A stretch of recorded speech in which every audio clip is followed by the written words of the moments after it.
The very first day I moved into my cabin by the lake, it felt like a fresh start. The sun was barely climbing above the tree line, the air was crisp, and I could smell the pine drifting in through the open windows as I carried the first few boxes inside.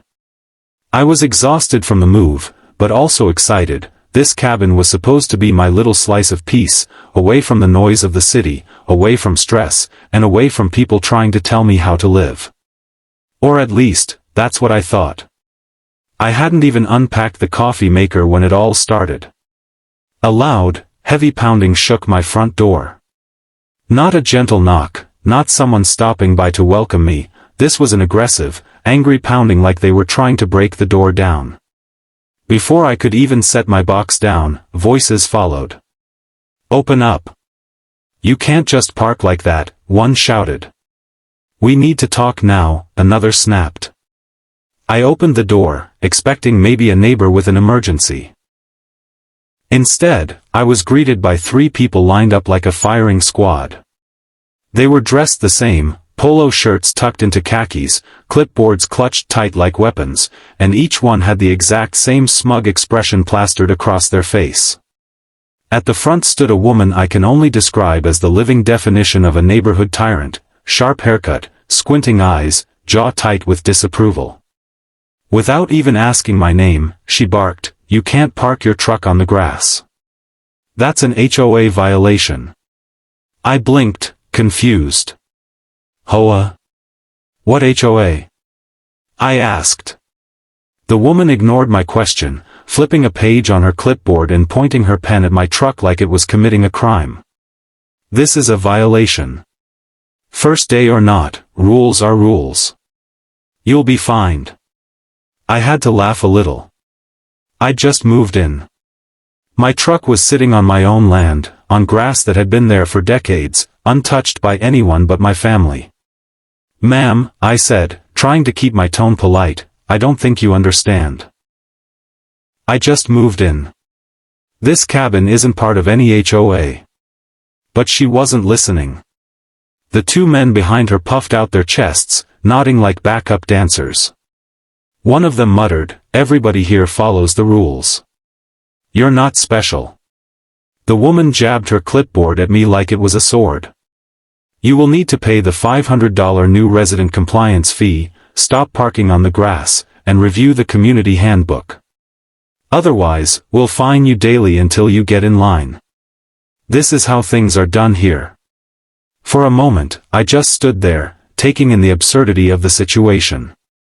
I hadn't even finished unloading my belongings and already, strangers were on my porch demanding money. But as I listened to them rattle off their so-called rules, something inside me shifted from surprise to amusement. They had no idea who they were talking to. You see, this wasn't just some random cabin I'd bought. This land, every square inch of it, had been in my family for generations. Decades ago, parts of the land had been leased out to developers and homeowners. They built their fancy houses, planted their gardens, and even set up what they believed was an HOA to govern the community. But the truth was simple, none of them owned the land beneath their feet. They were all still tenants, paying lease fees for the privilege of living here. And me? I was the landlord. This cabin wasn't just my home, it was my headquarters, the center of the land they thought they ruled over. So when this woman stood on my porch, wagging her clipboard in my face, demanding I pay her fees, I couldn't help but smile. She thought she was the queen of the neighborhood, but she was standing on ground that I owned. The very grass under my truck's tires belonged to me. I leaned against the doorframe, arms crossed, and let her keep talking. She listed off rule after rule. No outdoor fires, no loud music, no overnight guests without approval. It was like she had memorized a script, certain her words carried weight. But all I heard was noise. Finally, when she paused for breath, I said calmly, "Can I see your documents? The ones that show you actually control this land?" Her eyes narrowed, but she smirked, pulling a folder from her bag. "Of course. This is the HOA charter. We enforce everything here. Everyone knows it."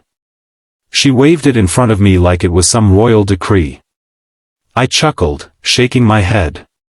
That's funny. Because I have a different set of papers. Ones that actually matter. For a split second, her confident expression faltered. The two men shifted uncomfortably behind her.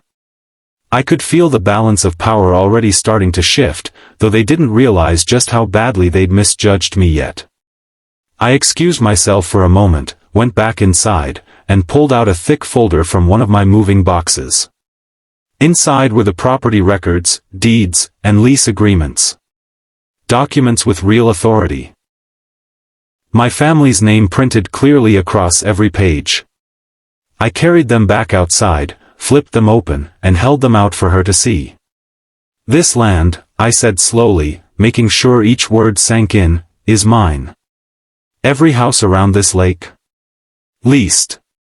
Every dock, every path, every patch of grass. Mine. And you know what I don't see in any of these agreements? Your HOA. Karen snatched the papers, scanning them quickly. The color drained from her face, but she tried to cover it with a laugh. Well, that doesn't matter, she stammered. We still control the community. You're just a resident here now, and you must follow our rules. I let out a laugh, low and deliberate, the kind of laugh that says someone has just dug themselves into the deepest hole possible. No, I corrected, my tone firm but calm. You're not in charge here. You're my tenants. Which means if anyone has rules to follow, it's you. The silence that followed was the sweetest thing I'd heard all day. The two men looked at each other nervously. The clipboard queen clutched the papers in her hands like they were about to catch fire. At that moment, I knew this wasn't going to be the last confrontation. People like her don't back down easily. But I also knew something else. They had walked up to my door thinking they were lions, ready to scare off the new guy. Instead, they'd just learned they were standing in a lion's den. And the lion wasn't moving. That was only day one. And already, the war between me and the so-called HOA had begun. The next morning, before I'd even had the chance to enjoy a cup of coffee on my porch, I saw them marching up the gravel driveway again. Same polo shirts, same clipboards, and the same woman leading the charge with her chin held high like she was parading into battle. This time, though, she wasn't smiling at all. She looked furious, like my refusal to bow down yesterday was a direct attack on her personal kingdom. I leaned back in my chair, sipping water from a bottle, and waited for the show to begin. She didn't waste a second. We're not going to play games here, she barked, stomping right up to my porch. You need to understand that this community runs under strict HOA rules, and we expect you to comply immediately. Non-compliance will result in fines, liens, and potential eviction. I raised an eyebrow, pretending to be impressed by her speech. Eviction? That's interesting. Who exactly do you think has the power to evict me? She thrust her clipboard toward me again, papers rattling in the breeze. The HOA board. We enforce the charter. We've been running this community for years, and everyone abides by us. You're not going to come here and ruin what we've built. The two men flanking her nodded like soldiers backing up their general. One even muttered, "We'll take you to court if we have to." I set my bottle down, stood up, and stretched slowly like I had all the time in the world. Court? I asked with a smile. Perfect. Because if you actually take me to court, I'll bring these. I bent down, picked up the thick folder of deeds and leases I'd left by the door, and held it up for them to see. And when the judge looks at these, he'll see the truth, that this land isn't under your jurisdiction. It's under mine. For the first time, cracks started to appear in their armor. The woman's smug confidence twitched into something else, hesitation. But she wasn't ready to surrender. That doesn't matter, she snapped. People follow our rules here. You're just trying to be difficult. We can make your life very hard if you don't play along. I stepped closer, lowering my voice so that each word hit harder. Lady, you don't understand. You and everyone else here are tenants on my family's land. That's the truth. And if anyone's making life hard for anyone, it'll be me making it hard for you if this nonsense continues. The silence after that stretched. I could almost see the gears turning in their heads, processing what I'd just said. They weren't used to being challenged. They were used to new homeowners panicking at the first mention of rules and fines. They thrived on intimidation. But intimidation only works if the other person doesn't know the law, doesn't have the facts, doesn't have power. And unfortunately for them, I had all three. Still, Karen, the clipboard queen, wasn't ready to back off. She opened her folder again and pulled out what she clearly thought was her golden weapon, the HOA charter, signed by residents years ago. She shoved it toward me like it was the Constitution itself. This is binding, she declared. The homeowners here created this association, and it governs everything. Your deeds don't change that. I took the folder from her hands, flipped through the pages, and chuckled. Do you know what this is? This is nothing more than a private agreement between neighbors. It's a club. A glorified book club with fines. And guess what? Clubs don't outrank property law. Your charter doesn't override the fact that every leaseholder here pays me, not you. You can write all the rules you want on paper, but they mean nothing on land you don't own. The two men looked at each other, uneasy now. One muttered under his breath, "Wait, is that true?" The other shifted his weight, eyes darting between me and the woman as if silently blaming her for dragging them into this. But she refused to give up ground. You're twisting things, she hissed. The HOA runs this neighborhood. You're just trying to cause chaos. I smiled, enjoying every second of her unraveling. No, I'm just reminding you of reality.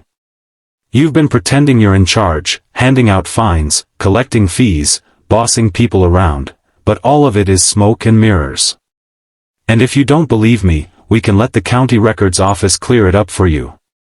Shall we? That hit her hard. Her eyes darted left and right like a cornered animal, searching for backup. But none came. The men stayed silent, no longer nodding in blind support. Her grip on authority was slipping fast, and she knew it. Fine, she spat, snatching her papers back. But this isn't over. You'll regret this. I couldn't help but laugh as she spun on her heel, storming down my driveway with her two sidekicks trailing behind her like scolded dogs. You've already lost, I called after them. You just don't realize it yet. As they disappeared back into the neighborhood, I leaned against the porch railing and took a deep breath. I'd expected some hiccups moving in, maybe a nosy neighbor or two. But this? An HOA trying to lord over me on my own property? That was something else entirely. And the more I thought about it, the more I realized this wasn't just about me. These people had probably been bullying every resident around here for years. They'd built a little empire out of fear and intimidation, and most folks probably went along with it just to avoid trouble. But I wasn't most folks. I had the one thing they couldn't fake, ownership. Later that afternoon, as I walked around the property lines, I noticed something interesting. Neighbors peeked from their windows, curious but cautious. Some even stepped outside to say hello, though their eyes flicked nervously toward the direction the board members had gone. It was obvious they were used to living under the HOA's thumb. One older man, watering his lawn, leaned close and whispered, "Careful with them. They run this place with an iron fist." I grinned. "Not for long," I said, and walked on. Back at the cabin, I sat down at my desk and pulled out the leases again. Each one was airtight, drafted years ago by my father and passed down to me. They were crystal clear. Homeowners had rights to their houses, but the land beneath was ours. That meant if push came to shove, I had the legal power to end their HOA charade in one stroke. The next time Karen and her crew came knocking, I promised myself I'd be ready to drop the hammer. That night, as the sun dipped behind the trees and the lake shimmered gold, I sat on my porch with a calm smile. They thought they'd scared me, thought they could bully me into submission. But the truth was the opposite. Their threats didn't rattle me, they energized me. Because now, I wasn't just moving into a cabin. I was about to expose the biggest fraud this neighborhood had ever seen. And I had a feeling things were about to get very, very interesting. The next day came with a storm, not of rain, but of people. By mid-morning, I heard footsteps crunching on the gravel again, louder and heavier than before. When I peeked through the window, I couldn't believe what I was seeing. It wasn't just the same 3 board members anymore. This time nearly 10 people were marching together up to my cabin like they were staging a protest. Some carried signs that read things like, "Respect the HOA," and "Rules keep us safe." Others just had their arms crossed, glaring at my house as if it had personally offended them. Right in the front, of course, was the Queen herself, Karen, leading the charge with her clipboard held high like a general raising her flag. I stepped outside onto the porch, calm as ever, and waited for them to start. It didn't take long. Karen's voice cut through the air before she was even halfway up the driveway. "You can't just ignore us," she shouted. "This community is built on rules, and you don't get to waltz in here and pretend you're above them." The crowd behind her murmured in agreement, some shouting things like, "Yeah," and "Follow the rules." It was honestly comical, like a poorly organized pep rally. I let them go on for a minute, listening to their little chorus of anger. Some of the neighbors looked genuinely upset, but others seemed hesitant, like they weren't even sure why they were there. You could tell they'd been roped into this drama by the board, pressured to show up and stand united. When the noise died down, I raised my hands for silence. "Are you all finished?" I asked calmly. My tone only seemed to irritate Karen further. "You're in violation," she barked, pointing her pen at me again. "You're parking where you want, ignoring our notices, and refusing to pay fees. That makes you a danger to the harmony of this neighborhood." I smirked. A danger to harmony? All I did was park my truck on the grass while I moved boxes into my home. And as for your notices, well, those don't mean a thing. You all seem to be forgetting one small detail. I reached into my folder again and pulled out the big binder I'd prepared the night before. The same deeds, the same leases, but this time I had everything organized with tabs and highlights so even a child could understand. I walked down the porch steps and held it open for everyone to see. "Here it is, plain and simple," I said. "These are the legal documents proving that this land belongs to me. Every house around this lake sits on my land. You all lease it. Which means your so-called HOA doesn't actually have the authority you think it does." The crowd stirred uneasily. Some people craned their necks to see the pages. Others exchanged nervous glances. I could see doubt creeping in, like a crack spreading through a sheet of glass. One man near the back spoke up, his voice shaky but loud enough to hear. Is that true? Do we really lease the land?" I nodded. "Yes. Every single one of you. Check your contracts, check your deeds. You own your houses, sure. But the ground they sit on? The docks, the trails, the cabins? All of it belongs to me. And I've got decades of records to prove it." That's when the murmuring really picked up. Some people looked shocked, covering their mouths. Others pulled out their phones, probably texting spouses or trying to dig up their paperwork. You could practically feel the panic ripple through the crowd as they realized their HOA emperor might not have any clothes. Karen, though, wasn't ready to give in. She stomped forward, her face red, and shouted, "Don't listen to him. He's just trying to confuse you. The HOA has always been in charge here. We've enforced the rules for years, and will continue to enforce them. He's bluffing." I closed the binder with a snap and looked her dead in the eye. Really? You think I'm bluffing? Then by all means, take me to court.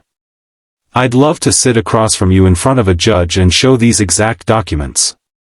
Because you know what's going to happen then? The judge will laugh you out of the courtroom. The crowd grew quieter. Even those who had shown up with signs looked uncertain now, their faith in the HOA shaking with every word. A few people lowered their posters, embarrassed. But Karen wasn't done. "We'll sue you," she shouted. "We'll drag you through the courts until you're bankrupt." I actually laughed out loud at that one. Sue me? With what authority? You'd be suing your own landlord. And if you think that's a smart move, let me remind you what happens when tenants break their agreements. They get evicted. The word hung in the air like a thunderclap, evicted. Several people gasped. One woman even dropped her sign. The reality of the situation was finally sinking in. For years, they had believed the HOA was their protector, their ruler, their guiding hand. But now they were learning that the real power belonged to someone else. And that someone was standing right in front of them, smiling calmly while their so-called leaders shouted themselves hoarse. The man who'd spoken earlier raised his voice again. Wait a second. If the land is his, then what's the HOA even for? What are we paying them for? Bullseye. That was the exact question I wanted them to ask. Because once they started questioning the HOA's purpose, the entire facade would crumble. I shrugged. That's the question you should be asking. If they don't own the land, then what gives them the right to fine you? To tell you how to live on your own property? I'll give you the answer, nothing. They've been bluffing all along, counting on you not to check the facts. The murmurs grew louder, this time directed not at me, but at Karen and her board. People were turning toward them, demanding explanations. The two men beside her looked pale, shifting uncomfortably as the pressure mounted. Karen, desperate to claw back control, screamed, "Don't be fooled. He's just trying to break us apart so he can take everything from us." But the damage was done. The crowd was no longer united behind her. They were confused, angry, and starting to realize they'd been misled for years. I seized the moment, raising my voice so everyone could hear. "Look, I'm not here to take anything from you. I don't want your homes. I don't want to control your lives. All I want is for the truth to be clear. This land is mine, and I won't be bullied by an organization that has no legal ground to stand on. If you want to keep pretending the HOA has power, that's your choice. But the law, and the deeds, say otherwise." Silence followed, heavy and awkward. People looked at one another, unsure what to believe anymore. But I could tell, the seed of doubt was planted, and it was only going to grow. As the group slowly dispersed, muttering among themselves, Karen stood frozen in place, glaring at me with a hatred that could have burned holes through steel. She knew she was losing her grip. She knew the power she'd lorded over these people was slipping through her fingers. And she hated me for it. But all I did was smile, tuck my binder under my arm, and walk back up to my porch. Because in that moment, I knew I had already won the first real battle. A week passed, and for a short while, things seemed quiet. No shouting at my door, no clipboards shoved in my face, no protests clogging up my driveway. But I knew better than to think Karen and her board had given up. People like her don't back down, they stew, they plot, and they wait for their next chance to strike. And sure enough, my instincts were right.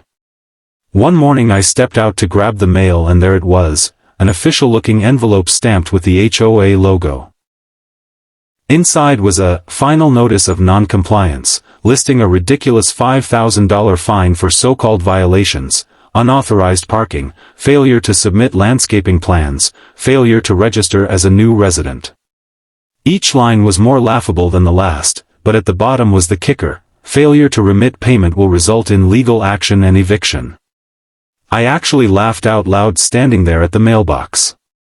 Eviction? On my own land? The audacity was breathtaking. They weren't just doubling down, they were shoving all their chips into the middle of the table, betting everything on a bluff they couldn't possibly win. I carried the letter back into the cabin, sat at my desk, and decided it was time to stop playing nice. Within an hour, I had my attorney draft a formal response. It was short, sharp, and devastating.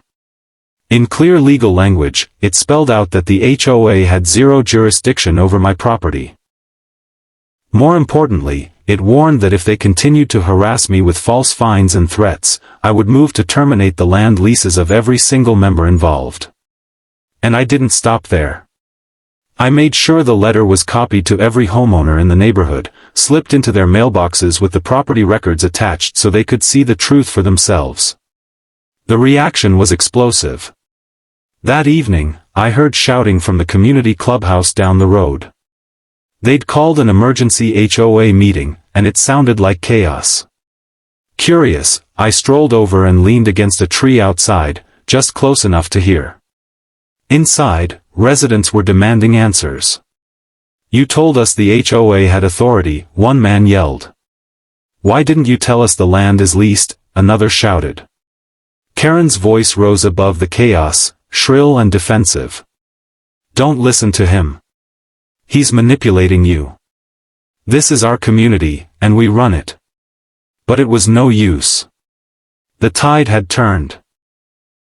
My letter had done what I hoped. It opened their eyes.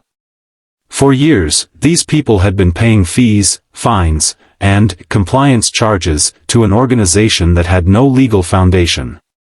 Now, faced with the truth, they were furious.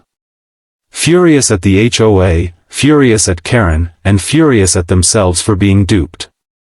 The very next morning, I got a call from one of the board members, the quieter of the two men who always followed Karen around. His voice was nervous, almost apologetic. "Look. I didn't know about the land thing. None of us did. She kept telling us the HOA was legit. I don't want to lose my house over this. What do we do?" I kept my tone measured. "Here's what you do, dissolve the HOA. End the nonsense. Stop harassing your neighbors. Otherwise, I start pulling leases."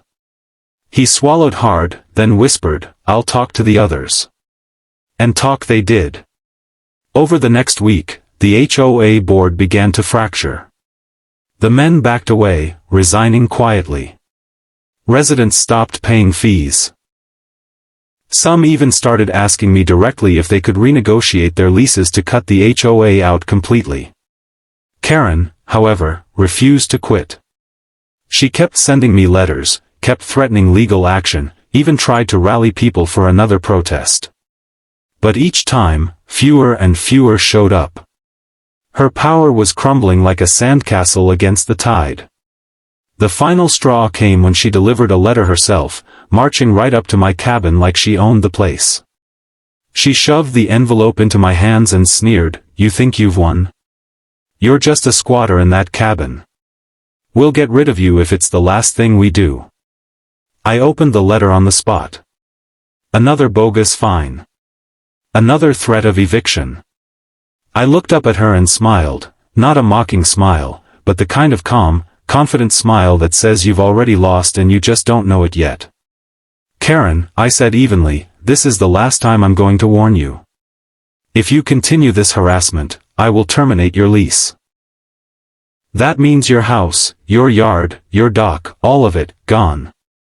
Do you really want to test me?" For the first time, I saw fear flicker in her eyes. Real fear. She tried to hide it with anger, huffing and puffing, but the truth was there. She knew she was standing on borrowed ground, literally. Within 2 weeks, the inevitable happened. The HOA held one final meeting, and it ended in disaster for her. Residents turned on her completely, shouting her down, demanding her resignation. Someone even called her out publicly, waving my letter in the air for everyone to see. "He owns the land. You lied to us. The room erupted, and that was it. The HOA dissolved on the spot. Karen disappeared not long after.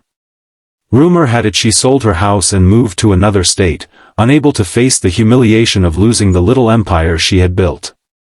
No farewell, no apology, just gone.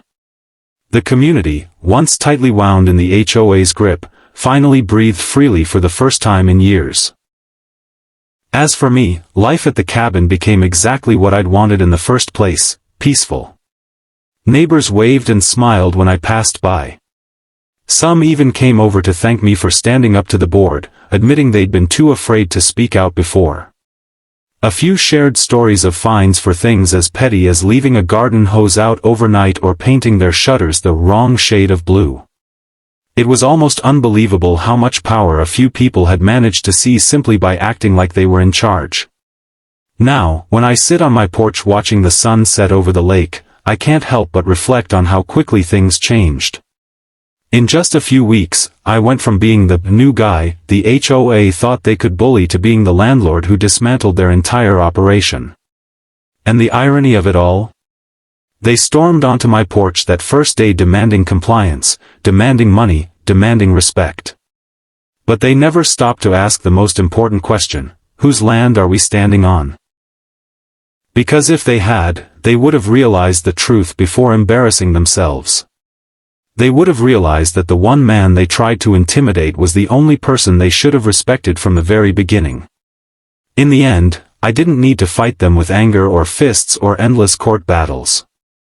All it took was patience, paperwork, and the simple fact that the ground beneath their feet was mine.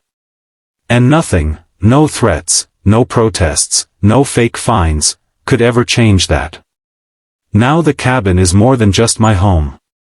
It's a reminder that sometimes the loudest bullies collapse the fastest when the truth is finally dragged into the light.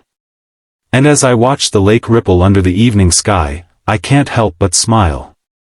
Because this story didn't end with me being evicted.